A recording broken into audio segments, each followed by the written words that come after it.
Lads. This is insane. This is unbelievable. I'm actually shaking. All right, shaking in my boots because this means so many things, right now. Let's start with the most important thing in this chapter, in my opinion. Boys, Pluton's in Wano. Pluton is in Wano. And you know what that means? It puts into perspective Blackbeard's statement about if they're not gonna go after it, I'll go for it. He's coming to Wano. I don't care what anyone says, he is there. He is coming.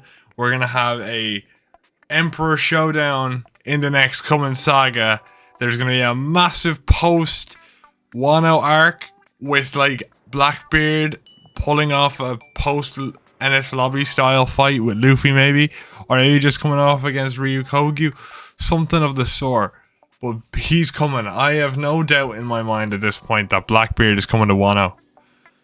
After this chapter, now I will say, when the Pluton announcement, I read this chapter about 50 times now, about 15 times at this point. And I don't know, I really don't know if it was foreshadowed at all. As you know, if you follow me on TikTok, I have been rewatching the Wano arc, and I'm pre-Onigashima right now. You just had the moment where Luffy, Kid, and Law show up from underneath the water. But I just don't know at this point if it was foreshadowed. Like, I can't remember Robin doing anything. I can't remember to indicate it. There was nothing really I could pick up on. Maybe I'm just fucking stupid. Maybe there's gonna be like a Mr. Ward video talking about how it was there all along. It was hinted at all along. There was some big hint, but I'm just too stupid to figure it out. But oh my god, man, this is big news. And I'm not happy with Tengu-Yama. While we're on this topic, since it was in the same like pages, I'm not happy with Tengu-Yama's decision not to talk to Momonosuke. Because his whole view of I can't show my face, man, your grandchild needs guidance, right? Whether you feel like you aren't able to do anything anymore, your grandchild needs guidance, you know. And at the end of the day, they're going to appreciate any family they've got left. You know, Momonosuke's not that shallow of a shithead, and neither is Hiyori. They're both great individuals with forgiving hearts, and if you put the work in, they're bound to forgive you. Plus, you're previous shogun, so you know, guidance is always great. I don't like his ideal, but I get it. I do get it. Yeah. God, what else to talk about in the chapter? The bounties, obviously. I will say, we got the new emperors, and yeah, Bucky is the new emperor. It was foreshadowed. Oda is a mastermind of epic proportions, and it's just unbelievable, to be honest with you. It's like, I don't know how to describe it. He thought about this so thoroughly. That's why I'm so surprised I can't think of any hints throughout Wano. Because I don't remember even a single video being made about Pluton being in Wano. What the hell is going on, man? Alright, we got anyway, on to the bounties. So Buggy is Emperor. Okay, that's cool, but I would have liked to see his actual bounty. I'm disappointed that we didn't see his bounty, to be honest with you. Because if you go to the page here, which I have up on my phone, just so I can scroll through the chapter, they actually have it covered by the names, unfortunately. Obviously, we know everyone else's bounty, but unfortunately, Buggy's is covered by the name, so we can't actually see his bounty, unfortunately. I will say, to talk about some smaller stuff in the chapter, why you gotta do my boy Jinbei like that, Luffy? Come on, you're all out partying and you just leave him be. Like, that's the type of friend who's just really chill and just gets left behind because he's like just enjoying his time, and everyone just rushes off behind him. Man, I can sympathize with Jinbei, man. I'm with you, bro. I'm with you, bro. I'm with you even more now. I felt so bad. I was like, oh no, Jinbei, no. Why are you doing this to my man, bro? Oh, I felt so bad. Now, but Jinbei, although he's a fantastic, goated individual, there's another green goat individual we have to talk about in Green Bull, whose design is so good. I really like it. I really like the kind of arrogant aesthetic. I don't know. It's cool. The scruffy, arrogant aesthetic. I will say, I wasn't expecting him to be a Akainu simp. I really wasn't. Which means the fight I was talking about with fucking Zoro and Yamato on one side and Sanji in the middle, and Sanji goes forward and then Yamato and Zoro attack from the sides. That could happen. I'm waiting for it now, and he's coming towards the flower capital. But I think it's time. I know this is just one admiral and people are gonna keep going on about this, but the admiral agenda just got so big. He looks like he half-assed taking out 2 commanders. Mind you, they were wasted commanders. But he still, without any effort, took out everyone left in Udon. Alright? No effort whatsoever.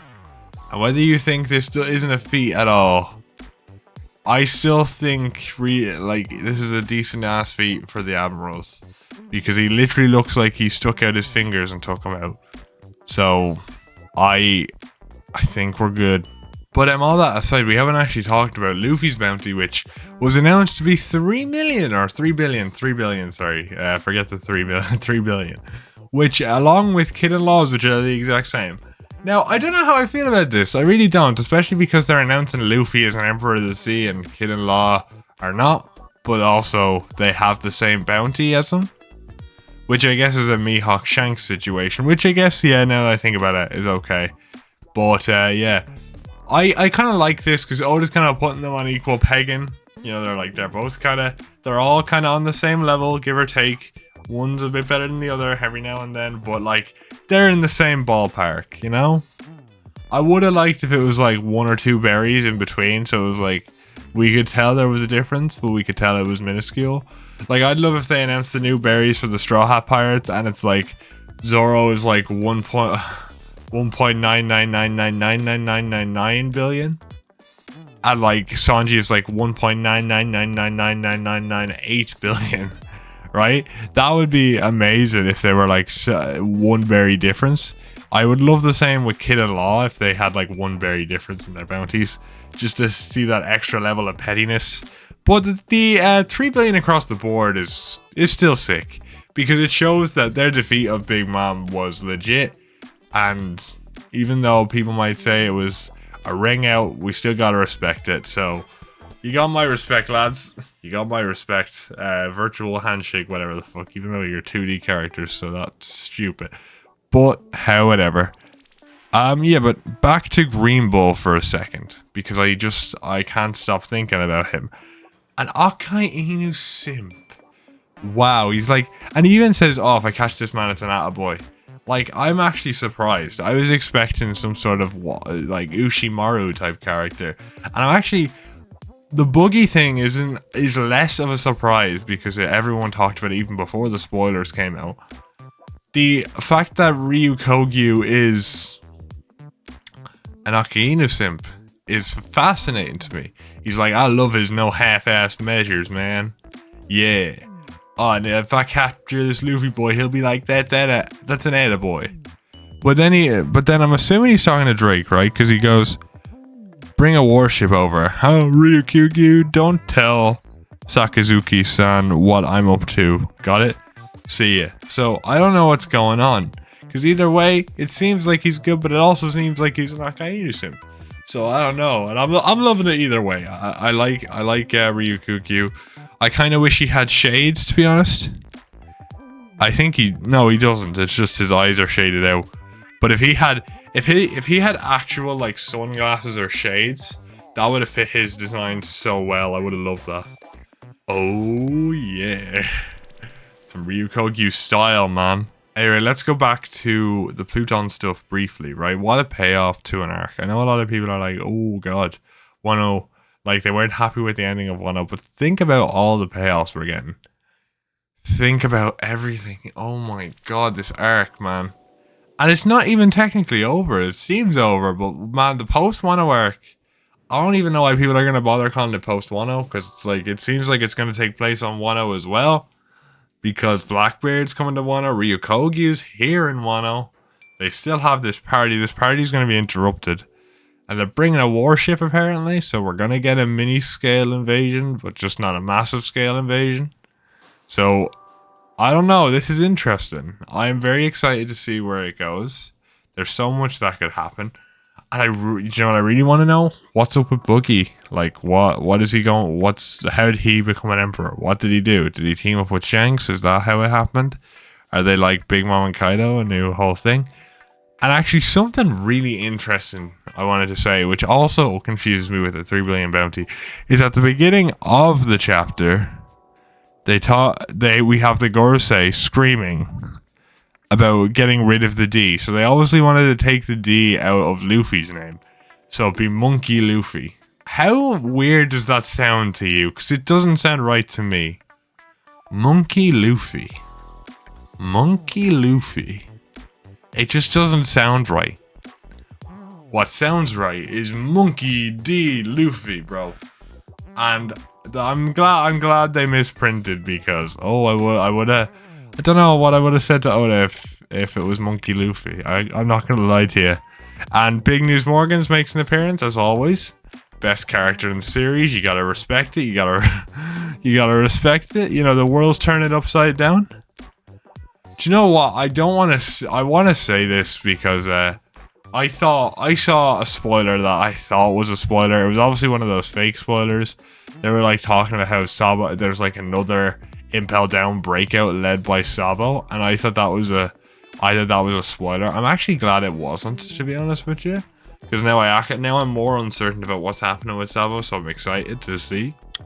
But man, this chapter, and obviously again, it's great to see Yamato partying with the Straw Hats. You know, him being more involved with Luffy is always great to see, especially because he's just so expressive. Yamato is just very, very expressive, and I like that. And we even get more a flashback to when he was carrying Luffy, so it's cool to see. But I will say, with Yamato in particular, I'm still scared because we haven't got Luffy saying it to him directly, even though it's implied.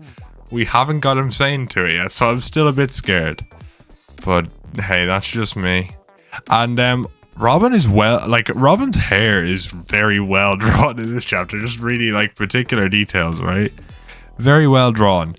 And also, is Hiyori and Brook doing a duet of the Moon Princess? Because if that's the case, man, I want that on vinyl. I want that on Spotify when the anime comes out.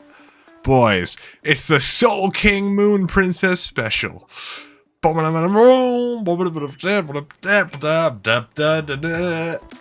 yeah, Soul King and Princess Hiyori in the house, lads. Like, that'd be sick. That would be actually sick. I would love that. Oh, we have to get a trio performance. We get Uta, we get Hiyori, and we get Brook involved, man. The ultimate guitarist, and then Uta for the vocals.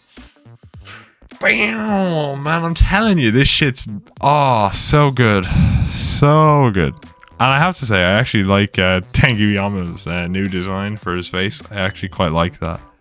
But I'm actually surprised they just didn't kill him, to be honest. Like, what was Orochi thinking keeping him alive, really? But I do like it. I wonder where it's going to go. Yeah, now, I do also like that Kid doesn't bat an eye. He goes to get Luffy's bounty immediately. But it's very interesting because we end the chapter with Ryukogi coming to the festival. So we know he's going to interrupt the festival. But how is this going to go down? Because obviously Momo's going to be like, what the hell are you doing, man? Wano's close to the outside world, and then something's going to happen. Like, Ryukogi's going to get ready to attack, and it's just going to... Blackbeard's going to show up. Or it could be throwing us for a loop, and he's trying to play both sides, so he's actually going to be an Ushimaru. But he looks nothing like Zoro, or nothing like Ushimaru. So I honestly think that ship has sailed, lads. Unfortunately, but I'm off that ship right now, and I think I will be for forever now. But it's just, oh, what a chapter, man. I know I'm probably just bringing myself in circles at this point, but I'm just in awe. I'm also tired, but I'm in awe. Like, the idea the idea that we're finally getting to Pluton. Let's just go back to that once more, because it's how many, like hundreds and hundreds and hundreds of chapters of build up to figure out what Robin read on that panel. What a stone face she has. Like, she gives away nothing. This lady is like so stone faced. I love it. Robin is so great. And the fact, not only did we get her first proper fight in the time skip with Black Maria, it also calls back to her first appearance with the Pluton. Man, Wano's been a great arc for Nico Robin. I'm telling you, man. This has been fantastic. Yeah, it's been quite crazy. And now we know what her and Law were talking about, which is quite interesting. I'm looking forward to seeing what happens in the next 4 weeks. Obviously, I'm going to make a shit ton of content on it as I reread this chapter and think more on it. I'm just, at the minute, to be honest with you. The next 4 weeks is going to be hell on earth for us One Piece fans. But Oda deserves his well-earned rest, and I won't mind living through a little bit of hell for that to happen. So, hope you guys enjoyed this video, and I'll see you all next time. Goodbye!